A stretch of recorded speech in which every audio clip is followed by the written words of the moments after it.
So the last presentation we have before lunch is looking a little bit further forward from where we are now, and is delivered by AVM Paul Godfrey. Goddard, we all know and love. Goddard has had a distinguished flying career, a very lucky flying career actually. Harrier, Typhoon and F-16 in the bag, which is fantastic. Several tours doing capability and program work. He's also had an illustrious operational command, a number of illustrious operational commands, including Lossiemouth, which is very close to my heart. But now is the inaugural commander of UK Space Command, with responsibility for defence space operations, capability development and training. Having declared IOC not that long ago, Goddard is going to talk about what next. The floor is yours. Thanks very much. Sirs, ma'ams, ladies and gents, it is a real pleasure to be here at Defence Space 22. A huge thank you to Roberto there and the association for enabling the event. We were chatting earlier and I don't think they knew what they were getting themselves into with the addition of just a five-letter word to the association a couple of years ago, but it is very much appreciated. Secondly, just a thank you to the Space Directorate for the organisation of this event. Dave Sandy, I know, has been sweating a lot over recent weeks. And they've put on an incredible array of speakers. Now, the difficult job for me, and maybe I'll need a word with Dave after this, is following that last segment that has astronauts, intelligence operatives, and clearly Vlad from Ukraine. But I'll do my best. So 20 minutes from me, and then we'll hopefully not get taken out in the stampede for lunch. So the official title I was given for this was UK Space Command Beyond IOC, which to me sounds a bit like a movie sequel, so I probably need to do a quick recap of the first year first. I genuinely think the most impressive aspect of what's happened in the last couple of years is just how quickly a two-star command that is already delivering space operations, is managing capability and leading on education and training has been put together. From agreement at ministerial level at the end of the integrated review to an official order from Vice Chief of the Defence Staff in January last year, the flash to bang has been incredibly fast. I do have to thank my wingman, Air Vice-Marshal Harv Smith, for the work that he and the Space Directorate team, and the question from Sean earlier, who was very much part of that team, as they undertook throughout the integrated review to make the case for space and ultimately give us a blueprint to work to. We could not have achieved what we have done over the last year without the collaborative work from the Directorate and everyone else through government, with Rebecca in here as well, and Paul Bate from the Space Agency. Now, I often get asked why there are two stars rolling around talking about space. So I roll this Venn diagram out, I drew it, and I think it paints a simple picture as to why there's two of us. Up until March last year, Harv and the team, they were the focal point for space in defence. And they were the ones, as I mentioned just a minute ago, that were developing that defence space programme that ultimately resulted in £1.5 billion of new money that we are now delivering. As we grew in numbers, there was clearly significant overlap, as you can see in the shaded area there. As we worked through, ultimately, the many, more than I thought, numerous tasks of building, organising, and running a multifunctional command. I've said a few times in various forums that I felt like the CEO of a tech startup over the last year. But with that declaration of initial operating capabilities, we stand on our own 2 feet and are now just out of the crawl phase, getting into walking, and then we'll soon be into the run. And I'm sure Defence wants me to sprint at some point in the near future. But that shaded area in the middle is reducing. The Directorate continue with the policy and the strategy work, and the last elements of that Defence space programme will be handed across to us in just the coming months. However, there is a third member of the team. UK Strategic Command, who deliver satellite communications for defence through Defence Digital. So our working relationship with them has to be close as we take on the responsibility for the protect and defend mission of those 6 Skynet satellites. It's also worth noting, highlighted in red on there, that they have the lead for the Defence ISR strategy. This is important because £1 billion of that 1.5 billion is allocated to the design, build, launch, and operation of a low Earth orbit ISR constellation. And to follow, the Maxar discussion there, I think will be possibly some points that will come up in questions. Our collaboration with Strategic Command is crucial so that we can deliver in line with our ISR strategy that they will own. So from the Vice Chief of the Defence Staff order, again, last January, it was only 3 months later on the 1st of April that I looked on virtually, remember we were in COVID at the time, at about 300 members of our brand new UK Space Command at our first town hall. Remember at this point we had a blueprint, we did have a mission, but it was entirely up to us to develop our own culture, our vision and our operating model in order to deliver on national and defence space strategies that were still months from publication. I think many of people had noted it, but we were driving the car whilst we were building it, and we definitely didn't have a sat-nav at that particular point. However, we'd soon developed the UK Space Command operating model of operate, generate, collaborate, and educate with a vision, as was mentioned by General Dickinson this morning, of making space safe, secure, and sustainable for all generations. The sustainability is a really important aspect of what we do. We've built the command from the very beginning with an eye on the government net zero strategy and fully understand the impact of space debris on access to space in the future. What we do now matters to our successors. And we've ensured sustainability is at the forefront of our minds when we're conducting operations, when we're procuring capability, and when we're training our people.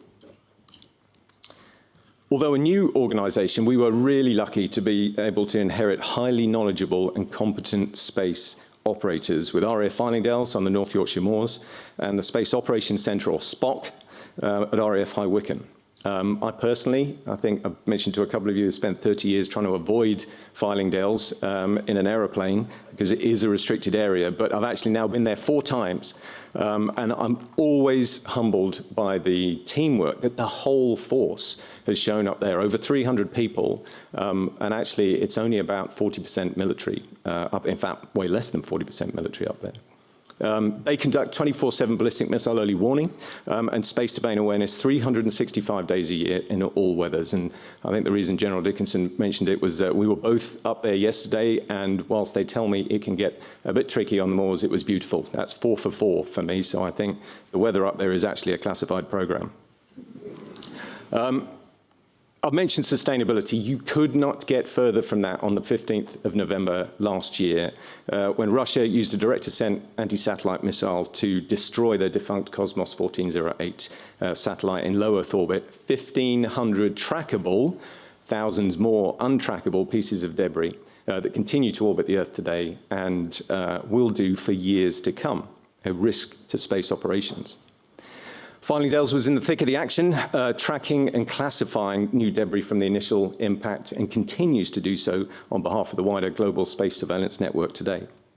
It was amazing up there yesterday to see the team, including Serco radar analysts there, fine-tuning the radar even still to get the absolute most out of that capability. As part of the ballistic missile early warning network, they've been heavily involved in the Russian invasion of Ukraine. Clearly, we've just heard about that, with upwards of 100 ballistic missiles launched on that first night, while also monitoring all other launches around the world as part of that global network.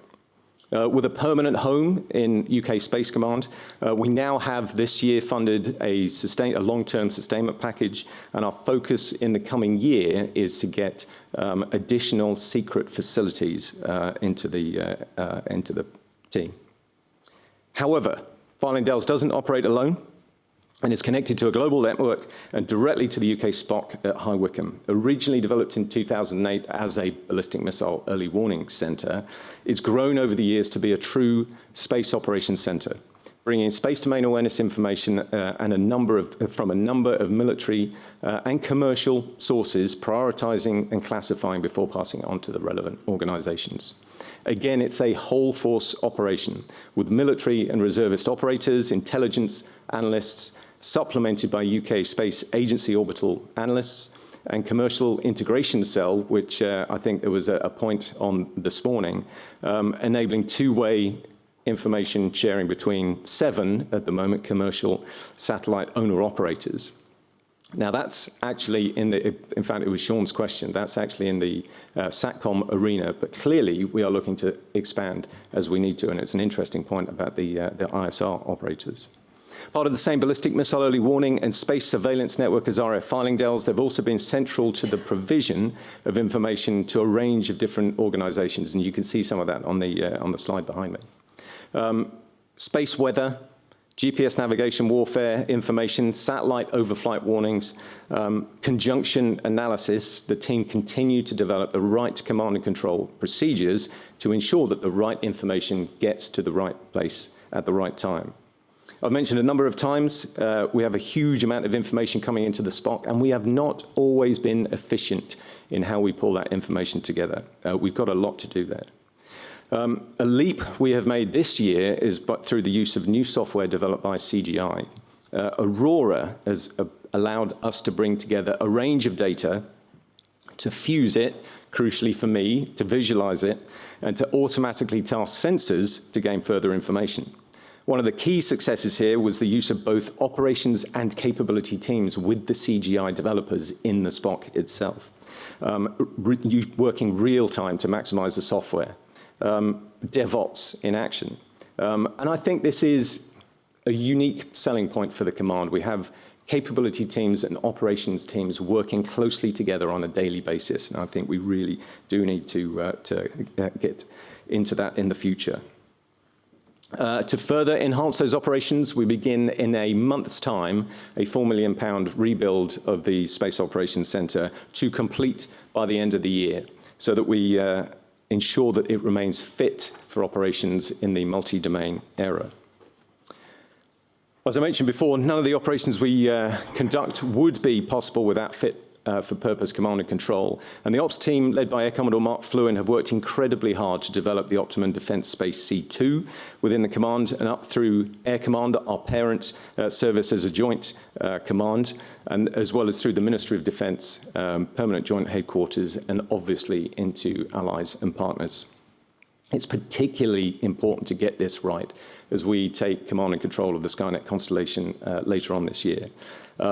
Although the satellites will still continue to be operated by industry partners, we're developing command and control procedures to make sure we make the right decisions when issues occur on the ground, link and orbit segments of the capability. Defence Digital will still oversee the provision of SATCOM to the thousands of satellite communication users, whilst we look after the protection and the defence of those Skynet 6 satellites. In the last year, we've provided space liaison offices into Permanent Joint Headquarters, Special Forces Headquarters, Standing Joint Force Headquarters, and the Land Operating Centre, the Navy Battle Staff, and as well as putting a space liaison officer into the Carrier Strike Group for CSG-21. And this year, we're providing further support into the Maritime Operations Centre at Northwood. The officers provide the space expertise in the room, and advise the other domains on where space might be able to help to solve a particular problem. On to our generation capability, or capability generation, a team led by Commodore Dave Moody, who many of you will know from his time in UK Strategic Command and the Skynet programme. This has probably been the hardest part of the journey for us as we've stood up. As we look to, as you see from the left-hand side of that screen, integrate the small space capability team that existed in Air Command and merge their extant capability programs into a capability roadmap that brought in the new capabilities developed by the Space Directorate in the integrated review, and also the transfer of the Skynet program. There's an awful lot going on there. In the last year, you've heard me, I think on many occasions, and we've mentioned it this morning, talk about the need to be agile in how we run our capability programs, and we do have a huge opportunity here. We've looked at several different models. Harv mentioned RCOs this morning, and although our intent is not to build a rapid capabilities office, but it has been the baseline in looking to do something a little different. We're not going to start this from scratch. And I'm sure many of you will know with operational capability demonstrators, we often encounter that perennial problem of dragging those capability demonstrators across the so-called valley of death into core programs. For this reason, we've worked closely with the US Space RCO, who've had real success in pulling those programs into core almost immediately. The key is having the right delegations as well as the dedicated commercial, financial, and legal staff, which reduce the requirement to explain and justify various programs through additional levels as we pass through them. The delegation of authority to me to allow me to veer and haul money across the various DSP programs that you can see up there in a true portfolio approach will also be a key element of that flexibility, not afforded if I had to go back and ask permission to move that money every time. We just would not get after the latest technology. We're not there yet. We're in the process of recruiting the right commercial staff to enable this in the coming financial year, and certainly the Chief of the Air Staff and the Vice Chief of Defence are supportive. Skynet will come across to the command next year. We had hoped to bring it across by April this year, but that is part of the difficulties that I talked about. We just have not had the capacity to be able to do the detailed work to transfer this program without doing harm, which is our prime responsibility when it comes to this program. I'll try not to dwell too long because this is a slide you might see tomorrow from Mike. Great words and agility, but are we doing it? And I think Harv alluded to this morning. I've already mentioned the development operations with CGI and Aurora, but you may have noted the announcement last month of the £22 million contract with Surrey Satellites for the first satellite in the Minerva program. This has been an outstanding collaborative effort. In under 6 months, as mentioned earlier, the collective of the Defence Innovation Unit, DSTL, the Space Directorate, DENS, and UK Space Command have contracted for a satellite to be built and launched next year. Initiation of program to satellite on orbit in around about 18 months is a real win, and I think has shown us what we can achieve in the future. The satellite, known as Tyche, will have an electro-optical payload and onboard processing in order to allow it to automatically categorize observed information, rather than having the data be transmitted to the ground to then be analyzed. The next set of satellites will be procured by the end of the year for launch in 2024, and will further evolve on-orbit processing and give the ability to task other satellites and ISR assets. You'll note that the next stage has multiple satellites for exactly that reason. The final Minerva satellites will be launched in 2025 and will demonstrate interoperability with partner nations and enhanced Earth observation. All of this provides the digital backbone and processing power for the broader ISR constellation. And key to the operation of this is the Minerva hub, you can see circled at the bottom there, which is already in development and provides the ability to task those satellites and push the downloaded data to where it needs to be, the right information at the right time. The final 2 projects that bring everything together are Oberon and Titania. Oberon provides a cutting-edge synthetic aperture radar, launching in 2025, whilst Titania, a £9.5 million satellite, was announced last August and has been produced by InSpace on behalf of DSTL. That will provide the laser optical communications baseline that links the entire constellation and partner constellations together. And I think we'll talk more about that in the Allied by Design panel this afternoon. The other key aspect to this is the move of data from orbit to the ground, which Titania will also be looking at and testing. With many other nations and companies embarking on proliferated LEO constellations, it's key that we get the interfaces and standards right from the very beginning. Ukraine, as we've just talked about, has demonstrated the importance of space-based ISR when overflight is an issue. The Artemis program, one of the programs initiated by Air Command and now with us to deliver, provides tasking and access to the Airbus Vision 1 satellite through collaboration with the UK Space Agency in the last couple of months and with Airbus. We've also unlocked the same capability through the Airbus radar satellite Novasar, which has allowed the UK National Centre for Geospatial Intelligence, RF Witten, to task these satellites in support of the Ukrainian effort. We're also making significant progress in other areas. Space domain awareness is one of them. We've recently contracted to the Joint Task Force Space Defence Commercial Operations, or JCO, where we will provide operators to monitor and analyse unclassified commercial data independent of the classified activity in the Spock. The twin track approach has been really successful in enhancing space domain awareness, and we look forward to operating as part of the JCO team from July this year. And finally, in recent months, we've accelerated some high TRL classified capabilities and are looking for operational capability demonstrators by the end of this year. Outside of the UK, we continue to work extremely closely with the combined space operations, and we have bilateral and multilateral agreements with the US, Canada, Australia, New Zealand, France, and Germany. Just 3 weeks ago, I signed a memorandum of understanding with General Dickinson for enhanced cooperation with US Space Command, and the first element of that being our contribution to the JCO. At the same time, I signed an MOU with General Arcuri to establish a space cooperation framework with US Space Force. I was privileged to be at the stand-up of the Australian Space Command in April and have excellent working and personal relationships with my fellow space commanders, some of whom are here or represented today. Mike, it's great to see you and Chris here, and Chris from Australia. Thanks for coming along, and Sir, clearly, we had a good chat up at Farlingdales yesterday. We're working hard with that and under the leadership of Deanna Riles in SSC to develop a common operating picture, the baseline of our combined space operations. In December, the CSPO released a vision for 2031, highlighting all of us as partners in national security space operations, leading as responsible actors, and prepared to protect and defend against hostile space activities in accordance with applicable international law. Ukraine obviously has further reinforced the importance of coalitions and partnerships, and NATO continues to make progress in the space domain.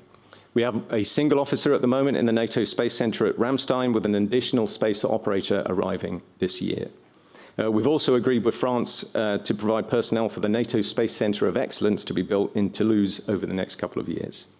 The key for all of us is to continue to collaborate in order to add value to each other, no matter how small the contribution. And then finally, training education, which is fundamental to the capability. We need to ensure that we educate, train, and nurture the right individuals, not only in defence, but across the UK space enterprise, in order to grow space specialists whose first language is the language of space. With our Road Towards a Space Academy, we're looking to partner with our civil space colleagues, all of you from the space industry, and with the outstanding academic base that we have in this country.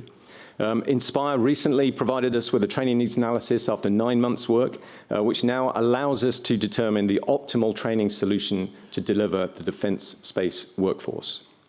We're working with them to develop a campaign plan and to action the recommendations over the next couple of months, but there are some simple steps that we are taking now to make changes to our existing courses and scoping partner opportunities for a Defence Space Academy.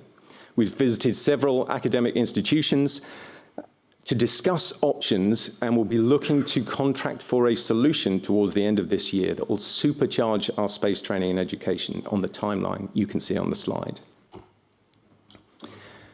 We've come a long way in a short time. Just 2 years ago, the MOD had only just formed a space directorate, and the UK Space Command was just a glint in the eye. Yet here we are, just over a year from formation, contributing to global space operations, with a £7 billion future ahead of us as we look to work with our partners and our allies to make space safe, secure, and sustainable for all generations. Thank you for listening, and I think we now have about 5 minutes for questions.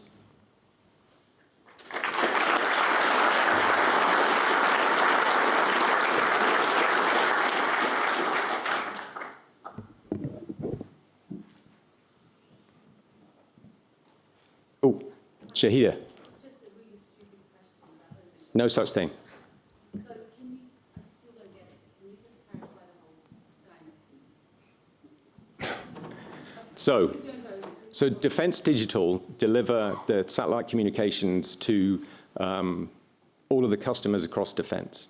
And so they will continue to do that. So they're the broker that finds out who needs SATCOM and so on. When it comes to, we didn't own these satellites for the last 20 years. They're coming across to us at the end of this year. The command and control of that, so if I give you an example, so if there's nefarious activity, there is a satellite, for example, drifting across GEO towards one of our Skynet satellites, what do we do? Now, that's not a conversation that Airbus have had to have a huge amount over previous years. But now it's a conversation that we need to have, because if you move that satellite, A, you're reducing the fuel on that satellite, B, you're going to affect the satellite communications for the number of users. So there is a conversation required, that command and control is required to understand what you do to protect that satellite and to protect the satellite communications on the ground for those users. So we come in terms of running that conversation with our industry partners, with Defence Digital, who are looking after those satellite communications, to understand what is the best course of action for this particular problem. So, as an example, that's exactly what we're looking to do, but it's only because this has gone from a PFI, so contractor-owned, contractor-operated, to government-owned, contractor-operated over the end of this year. And I hope, for all of you, I hope that answers the question.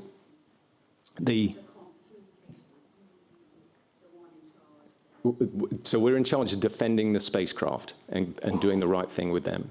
Defence Digital will still own the communications aspect of this. It's a good question, though. Glad you get it out in the open. I have an online one for you if you go for it. It's from Phil Clare. Is a UK Space Academy essential for future growth or just a nice to have? Well, I tell you what, so with the people we've got, and I mentioned the crawl, walk, run approach, the more that we've got out there to the academic institutions, the more it is entirely obvious that we need to partner to make this a success, not just for defence. Defence Academy is one of the options that we're looking at. But I think it's that broader space sector across the UK. There are a number of pockets of brilliance around the place. And actually, if we can use our formation and the momentum here to try and drag this together and cohere it, then as I said right at the end there, it could supercharge everything that we need to do in the future. So I think it's a great aspiration, and I think we're looking to get it really quickly with that partnering, rather than having to build a whole new building and call it a Defence Space Academy. Brilliant. One more in the room?